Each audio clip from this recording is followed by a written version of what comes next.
Und jetzt mit schönem Blick, auch nochmal hier auf die Pflanzen muss ich einen kleinen Rant loswerden. Was, mich wirklich extrem aufregt, sind nicht eure Kommentare. Ich finde, ihr schreibt wirklich wunderbar nette Kommentare.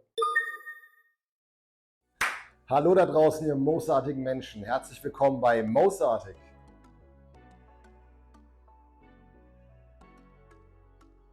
Und es sind schon wieder genau 2 Wochen vergangen. Wir befinden uns jetzt mit unseren 2 Cannabispflanzen hier drin, der OG Kush und der Purple Oreos F1 in Blütewoche 8.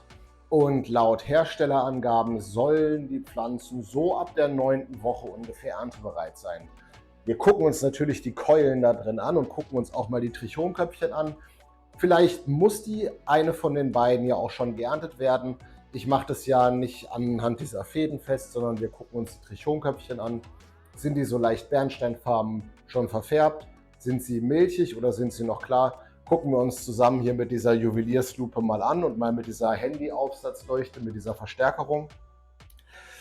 In diesem Zelt ist nach wie vor immer noch nichts drin. Gucken wir aber auch gleich nochmal rein, weil ich so langsam für den nächsten Grow alles so zusammensammle und versuche hier was zu planen. Gehen wir gleich nochmal im Detail genau drauf ein, was ich da vorhabe und wie ich das geplant habe.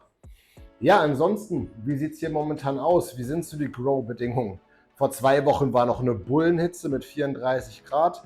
Jetzt haben wir die letzten 2 Wochen tatsächlich wieder recht frische Temperaturen. Es ist sehr mild geworden, es regnet viel. Ich kann zum Glück hier unten in dem Keller sagen, es puffert sehr, sehr gut. Wir haben hier Temperaturen von 22,4 Grad im Raum und eine Luftfeuchtigkeit von 51%.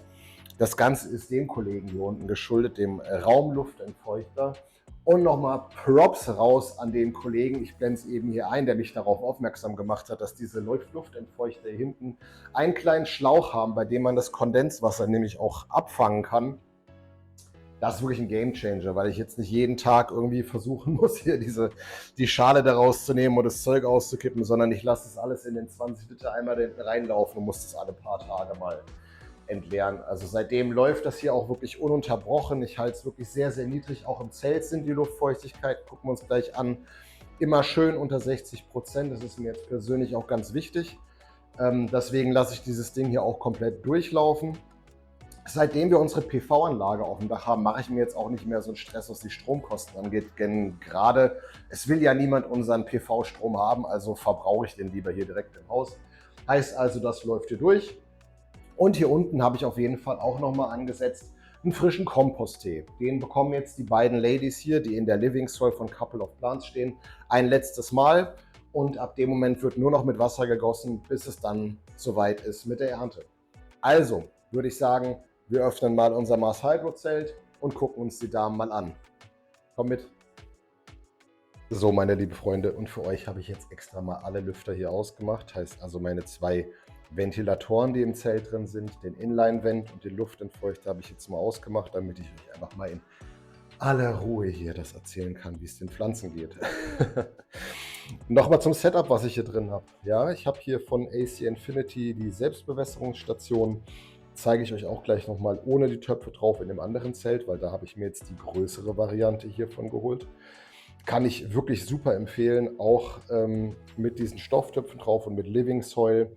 War am Anfang so ein bisschen unklar, wird das gut funktionieren. Aber ich habe hier wirklich zu keinem Zeitpunkt des Grows wirklich Probleme gehabt mit zu nasser Erde oder mit zu trockener Erde. Also ich werde das ab jetzt nur noch so machen, diese Selbstbewässerungsstation hier von AC Infinity zu verwenden. Und wen von euch das interessiert, ich verlinke euch das Ganze mit einem Affiliate-Link zu Amazon. Könnt ihr ja mal schauen und die verkaufen die im Vierer-Pack und ich finde, ja, der Preis, der schlägt erstmal ziemlich krass ins Auge rein, ne? Aber wenn man dann überlegt, okay, man bekommt 4 komplette Einheiten davon, dann relativiert sich das Ganze schon wieder. Das hier sind jetzt die normalen. Hier sind 25 Liter Stofftöpfe drauf, zusammen mit der Living Soil von Couple of Plants, mit der ich wirklich jetzt das erste Mal einen kompletten Grow gemacht habe und mit der ich, soweit es meine Erfahrung hergibt, wirklich sehr, sehr zufrieden bin. Ja. Auch hier Link unten in der Beschreibung drin mit dem Code Moosartig bekommt ihr da 10% drauf auf alle Produkte in diesem Shop. Und ich bin sogar so sehr von dieser Living Soil überzeugt, dass ich jetzt auch nachbestellt habe und auf eigenen Nachdruck auch selbstständig dafür bezahlt habe für dieses Produkt. Ja? Also die Folgevideos, die werden auch keinen Werbeinhalt mehr von mir bekommen. Nein, ich werde weiter über diese Erde berichten, aber nicht aus werblichen Gründen, sondern wirklich, weil ich davon überzeugt bin, was da für eine gute Arbeit aus dieser Erde rauskommt. Ja, kommen wir mal zu unseren Damen. 8. Blütewoche jetzt.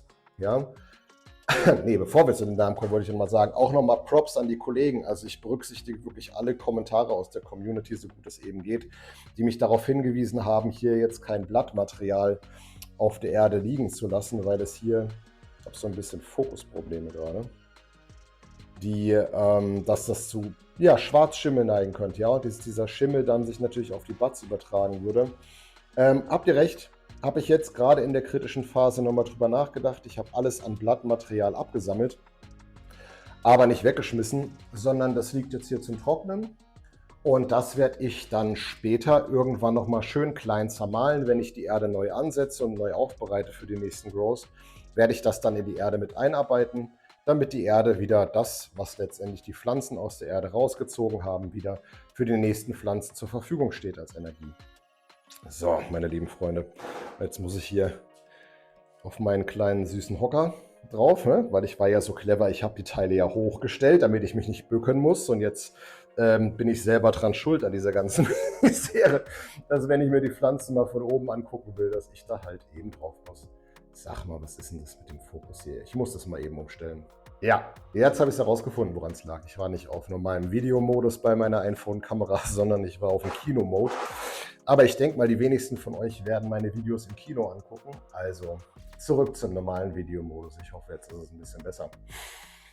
Links ist die Purple Oreos F1 von Seedsman. Und wir sehen jetzt doch ganz schön auf den Bildern auch, warum diese Pflanze diesen Vornamen Purple bekommt. Denn schauen wir uns das mal im Vergleich zu der OG Kush hier an, die neben dran steht. Da hat die schon ganz schönes lila Farbbild hier bekommen, oder? Was findet ihr? Wie findet ihr das Ganze? Vor allem gerade sieht man sehr deutlich, ne? Gerade im oberen Bereich hat sie ein richtig schönes Lila bekommen. Und hier unten, ja, das gehört auch noch zur selben Pflanze, wo ein bisschen weniger Licht drankommt. Da ist sie tatsächlich eher ein bisschen grün geblieben. Fangen wir mal mit der OG Kush an, die wir hier nach dem Mainlining-Prinzip erzogen haben. Das hat wirklich wunderbar geklappt. Am Anfang, ihr erinnert euch, habe ich mir noch so ein bisschen Sorgen gemacht wegen diesen kleinen Knicken hier. Das ist wirklich wunderbar verheilt und richtig stabil auch geworden. Und jetzt guckt euch mal diese Keulen hier an, die diese OG Kush hier bildet. Ja, ich nehme mal die Hand so in den Hintergrund, damit man das mal so ein bisschen abgesetzt sehen kann. Leute, bitte, drückt mir bitte die Daumen, dass hier nichts anfängt irgendwie zu schimmeln. Ja, ich habe beide Ventis hier, den hier hinten und den hier vorne, der hier unten ein bisschen pustet, die sind alle auf volle Leistung gestellt, und da klettert jetzt gerade, weil die Luft steht, die Luftfeuchtigkeit wieder ein bisschen hoch, aber die ist eigentlich normal bei 55%. Also hier oben lassen wir ein bisschen die Luft drüber pusten, unten ein bisschen Luft, einfach damit ich hier keinen Buttrot riskiere. So, jetzt stelle ich mich mal auf den Hocker. Machen wir mal einen kleinen Überflug hier über die kleine OG Kush von Royal Queen Seeds. Und ich weiß, an alle Leute da draußen, ihr seid definitiv keine Royal Queen Seeds Fans. Ich habe jetzt bisher keine negativen Erfahrungen gemacht, und ich finde hier auch, die OG Kush präsentiert sich in ihrer Wüchsigkeit und bisher von der Art und Weise, wie sie hier wächst und auch keine Zwitterneigung hat, wirklich von der besten Seite. Ich habe ja noch ein paar Seeds da von Royal Queen Seeds, die werde ich auch alle ausprobieren. Ich werde da nichts wegwerfen oder so. Aber vielleicht haben wir dann nochmal so einen Kandidaten dabei, wo wir sagen können, Mensch, das taugt nichts. Schaut euch das an. Also auch in der Blütephase, jetzt fortgeschritten, 3. Blütewoche. Schön saftiges Grün, immer noch von den Blättern. Auch die Sonnensegel, die ich hier übrig gelassen habe, zeigen keine Verfärbung, keine gelben Stellen, keine Mangelerscheinungen. Ich bin total beeindruckt. Ja, ich gieße nur mit Wasser und mit dem Komposttee alle 2 Wochen. Wie gesagt, die bekommen jetzt auch gleich nochmal ihre Dosis Komposttee ab, die letzte Dosis. Und dann ist es Zeit für die beiden auch Bye-bye zu sagen. Ein Schwenk rüber zu unserer Pflanze. Die Purple Oreos F1 von Seedsman, die mir der Buddy Mahatma Ganja zur Verfügung gestellt hat. Also ich mache hier immer ein paar kleine Videos von den Fortschritten dieser Pflanze. Die stelle ich dem Mahatma dann auch zur Verfügung. Er sagte, er wollte mal eine Zusammenfassung davon machen. Und ja, wir werden sehen, wie er zeitlich dazu kommt, aber schaut euch doch mal diese tollen Buds an. Ja? Ich sehe jetzt schon und im direkten Vergleich mit der Kusch, dass die Buds wesentlich kompakter wachsen, also nicht so stark verteilt, sondern wirklich sehr kompakt. Also ich glaube, das werden richtig, richtig harte Steine werden, die hier rauskommen von der Pflanze. Großes Attribut soll eine Schimmelbeständigkeit sein. Soll auch eher eine Outdoor-Sorte sein, die sich fürs Gewächshaus eignet. Ich habe ja leider kein Gewächshaus und ich kann sie auch nicht draußen anbauen. Aber ey, guckt euch das an. Gefällt mir wirklich sehr, sehr gut. Für all die es nicht mitbekommen haben, hier wurde diskutiert in den Kommentaren, auch in den letzten Videos, was das hier für Stellen sein könnten. Und ich bin mittlerweile auch der Meinung, diese Pflanze, die fühlt sich auch unglaublich rau an, dass das eigene Verletzungen sind durch den Wind, der hier gegen pustet. Kratzt die so ein bisschen an den eigenen Blättern dran rum, aber Mangelerscheinungen sind das definitiv nicht. Ja. Und guckt mal hier, habe ich gerade so eine Stelle gefunden. Seht ihr das, wo das Blatt ein bisschen abgeschattet ist? Es ist nicht lila, ja, da ist es schön grün. Aber ey, also auch, ne? Kim, Props. Also bisher im ersten Run, die Erde ist super. Und ja, mehr gibt es eigentlich auch nicht zu sagen. Also bisher bin ich total happy. Wie gesagt, das ist mein erster Grow mit photoperiodischen Pflanzen. Und ich bin wirklich gespannt, wie es hier dann mit der Ernte aussehen wird. Ich habe auf meinem Kanal ein Video gemacht, wie ich diese Pflanzen weiterverarbeite, was ich damit mache. Ist ein FSK 18 Video, also ihr kriegt das wahrscheinlich nicht einfach mal so angezeigt. Ihr müsst aktiv auf meinen Kanal gehen und mal nach dem Video gucken. Da zeige ich, wie ich die Pflanzen richtig trockne, wie ich sie weiterverarbeite und von Verschnittmengen auch Hasch herstelle. Hat bisher jetzt nur 260 Klicks. Das war mir aber auch klar, wenn ich das proaktiv auf FSK 18 setze, weil es die Leute einfach nicht sehen. Und jetzt mit schönem Blick, auch nochmal hier auf die Pflanzen, muss ich einen kleinen Rant loswerden, was mich wirklich extrem aufregt, sind nicht eure Kommentare. Ich finde, ihr schreibt wirklich wunderbar nette Kommentare, auf die ich auch alle gerne eingehe. Nein, YouTube regt mich massiv auf, und zwar aufgrund dieser Ungleichbehandlung. Ja?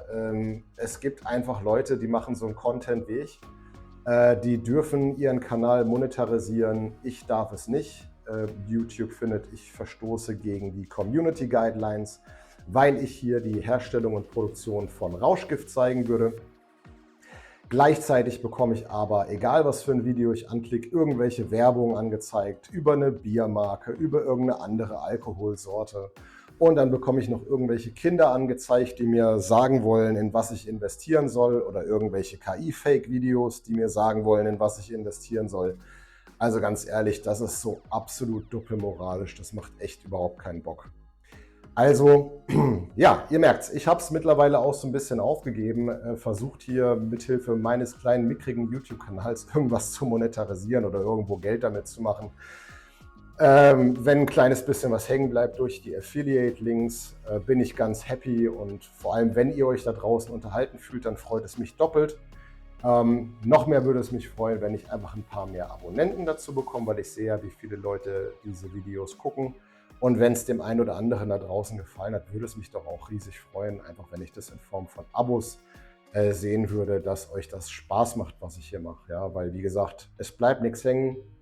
YouTube flaggt, was es kann, filtert gezielt einfach mal aus. Ein paar dürfen monetarisieren, ein paar dürfen es halt eben nicht. Ich zähle zu denen, die es nicht dürfen, weil ich hier wohl, ja, irgendwas nicht richtig mache. Wer weiß es? Ich weiß es nicht. Naja. Gut, Rant vorbei.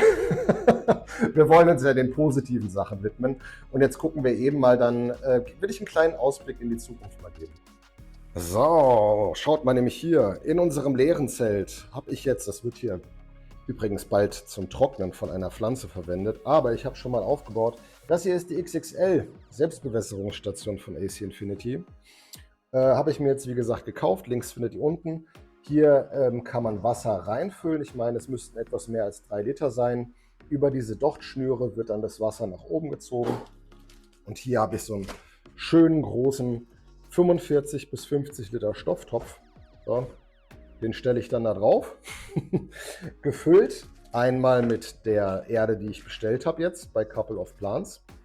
Also ich habe eine neue Erde bestellt und werde die alte Erde hier wiederverwenden. Das kommt alles zusammen dann in diesen Sack hier rein. Und dann werden wir da eine Pflanze in der Couple of Plants Erde haben. Und genau das gleiche Setup werde ich auf der anderen Seite machen. Und zwar mit einer anderen Erde von Sonnenerde. Das soll auch eine Art Living Soil sein. Wir werden uns das mal angucken und mal schauen, wie die so im Vergleich zu der Erde von Couple of Plants letztendlich abschneidet. Und ich werde wahrscheinlich wieder 2 Fotos anbauen. Das hat mir jetzt sehr, sehr viel Spaß gemacht. Klar, wir können jetzt nicht sagen, das ist kein 1:1 Erdenvergleich, was ich hier machen werde. Ja? Also weil einmal das Setup ist hier ein anderes, da ist eine andere LED-Lampe drin. Es werden andere Sorten sein. Ich möchte euch einfach nur mitnehmen und wen das interessiert, würde mich freuen, wenn ihr dann ab und zu vorbeiklickt. Ja, liebe Freunde, dann wünsche ich euch ein wunderschönes Wochenende. Seid lieb zueinander und wir sehen uns ganz bald wieder. Euer Michi. Tschüss. So, ich hatte euch ja noch ein paar Trichom-Shots versprochen. Wir sehen jetzt hier die Purple Oreos F1 Trichome, das Trichombild. Hier kann man es vielleicht ganz gut sehen. Es geht von den Köpfchen her ins Bräunliche über. Wir haben sehr, sehr viele Milchige schon dabei. Ein paar sind noch klar, gehen jetzt aber so langsam ins Milchige über.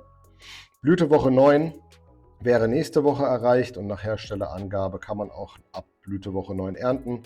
Und ich bin mir sicher, ja, das werde ich für diesen Kandidaten hier auch machen. Ne, die Purple Oreos F1 wird nächste Woche auf jeden Fall umgeholzt. So, und ein ähnliches Bild zeigt sich auch bei der OG Kush. Ich sehe noch mehr klare Trichome hier mit bei. Wir sehen leicht bräunlich verfärbte, wir sehen aber auch so leicht milchige schon. Ja.